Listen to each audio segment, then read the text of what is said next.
jambo la kufurahisha linaloongeza tija kubwa katika mashindano hayo ni kuona timu yetu ya taifa ikiweza kuingia hatua ya robo finali kwa mara ya kwanza katika historia ya mpira wa miguu Tanzania na Afrika.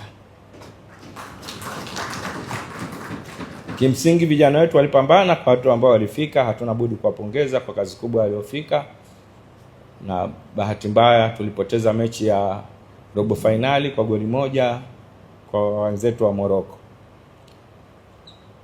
Mheshimiwa mgeni rasmi, mashindano ya AFCON 2025 vijana wetu timu ya taifa ya Tanzania Taifa Stars walifanikiwa kushiriki mashindano kwa mafanikio, na kihistoria wakaweka tena rekodi ya kuweza kuingia hatua ya 16 bora ambao hatujaweza kuingia toka mashindano haya yameanza.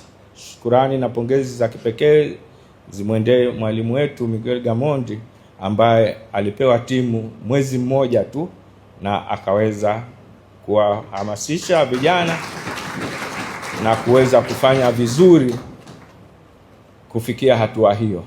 Lakini pia bahati mbaya tulipoteza kwenye raundi ya 16 kwa wale watu wa Morocco ambao walitufunga tena goli moja. Lakini mashindano yenyewe mliona na mchezo wenyewe, sisi ni viongozi hatuwezi kuongea zaidi, lakini pongezi mwalimu, pongezi na vijana wako.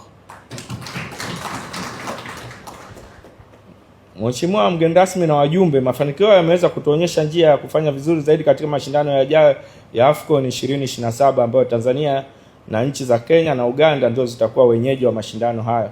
Katika kuhakikisha hilo, serikali imeahidi kutoa ushirikiano na tayari imetoa ushirikiano mkubwa kwa ajili ya ujenzi wa miundombinu, lakini pia na kuhakikisha matakwa yote yalikuwa yanahitajika yametekelezwa.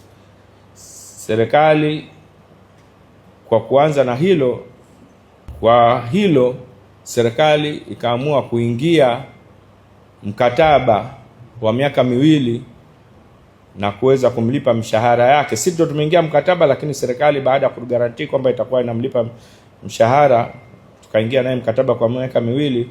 Tunashukuru sana, pia utupelekee salamu hizo kwa Mheshimiwa Rais.